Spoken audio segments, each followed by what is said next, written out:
In today's video, I'm going to teach you HubSpot CRM tutorial for beginners. We're going to walk through the basic setup and some of the most useful beginner features inside HubSpot CRM so you can start organizing contacts, tracking conversations, and managing deals more efficiently. First, go to HubSpot's website and create your account. If you already have an account, simply sign in and head to your main dashboard. This is the starting point for everything else, so make sure you're fully logged in before continuing. Once you're inside HubSpot, look to the top right corner and click the settings icon, which looks like a gear. This is where you'll configure key account and user preferences. If you're new to the platform, getting familiar with this area early will make the rest of the setup much easier. From the settings area, select General and then go to Email. This section allows you to connect your inbox so HubSpot can work more smoothly with your day-to-day communication.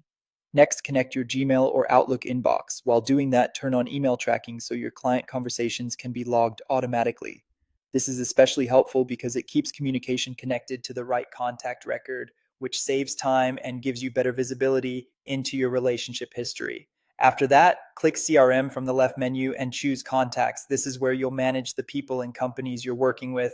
Your contacts database is one of the core parts of HubSpot, so it's worth setting this up properly from the beginning. To add people, click Create Contact if you want to enter someone manually. If you already have a list, click Import and upload an Excel or CSV file instead. Manual entry is great for a few contacts, while importing is much faster if you're moving an existing list into the CRM. Now go to CRM and then Deals. This area is designed to help you track sales opportunities from start to finish. Take a look at the default deal stages, then click Edit Stages to rename the columns so they match your actual sales process. Customizing these stages is important because it makes your pipeline more realistic and easier to use every day. As your deals move forward, drag and drop the deal cards from one stage to the next. This gives you a clear visual view of where each opportunity stands and helps you stay organized.